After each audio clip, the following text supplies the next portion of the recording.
On April 14th, 1996, Greg Norman heads into the final round of the Masters with a 6-shot lead, only to watch it vanish in a stunning display of mental and physical unraveling. He is so close to victory for the first time at the Masters to let it slip through his fingers again. Today we're going to dive into Greg Norman's 1996 Masters collapse and answer, was it the worst collapse in golf history?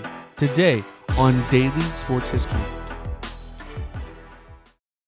If your job at a healthcare facility includes disinfecting against viruses, you know prevention is the best medicine. And maintaining healthy spaces starts with a healthy cleaning routine. Grainger's world-class supply chain helps ensure you have the quality products you need when you need them. From disinfectants and cleaning supplies to personal protective equipment, so you can help deliver a clean bill of health. Call 1-800-GRAINGER, click Grainger.com, or just stop by. Grainger, for the ones who get it done.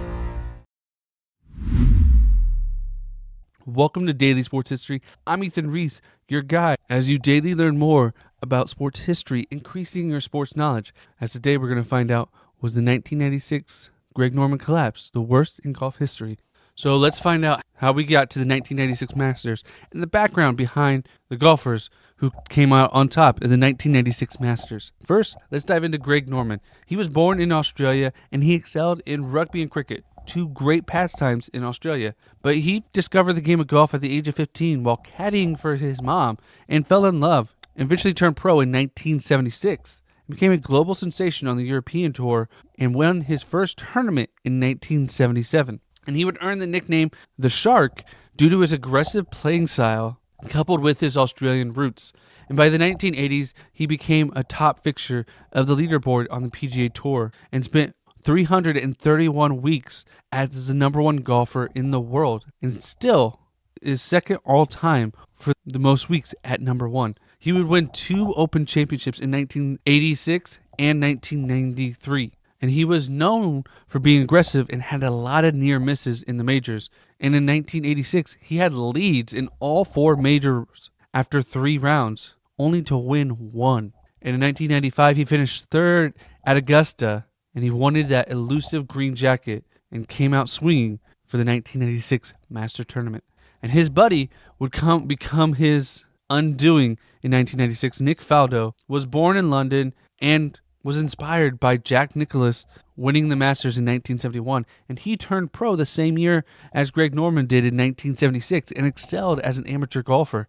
And during the 1980s, he became known as one of the most consistent and methodical players, and he would go on to win 6 majors during his career, winning 3 Masters starting in 1989 and 3 U.S. Opens starting in 1987. And he was known to handle pressure extremely well, winning his 89 and 90s Masters by coming from behind by over 4 strokes. But in 1996, he had not won a major in 4 years. So the first round started on April 11th, 1996, and Greg Norman came out strong, having a historic start, shooting a 63, becoming only the second player in Masters history to achieve this score, matching Nick Price, who did so in 1986. And he finished 9 under par, 2 strokes ahead of Phil Mickelson, who shot a 65, which was the lowest score ever recorded by a left-hander.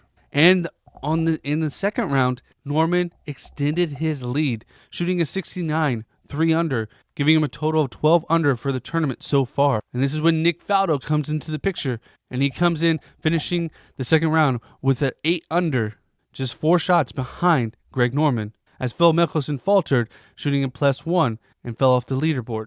Coming into round 3, Norman again slowed down but still was shooting consistently. Shot a 71, 1 under, bringing his total to 13 under heading into the final round, still maintaining his lead, as Nick Faldo shot a +1 for the third round, having him at 7 under, 6 shots behind Greg Norman. So we head into the final round on Sunday, April 14th. Greg has a 6-shot lead. Everyone thinks he is a shoo-in to come back down from 6 shots. One player usually has to play really bad, and one player usually has to play really good to really have that chance. And unfortunately, that's how fates align. Norman just needed to shoot an okay round. Despite how much Norman struggled in the past, everyone still thought it was impossible for him to lose. But on the first hole, Greg bogeyed the first one, while Faldo made par. And anything Norman would do that was good and positive, like birdieing the second hole, Nick would do too. Then on hole 9, with 98 yards to the pin, Norman took out his wedge and came up short, landing just 6 feet below the hole on a sloped green that caused his ball to roll farther away and led him to a bogey. Faldo was able to get a par, shrinking the lead to only 4 strokes, heading into the back 9. Still a great lead heading in with only 9 holes left.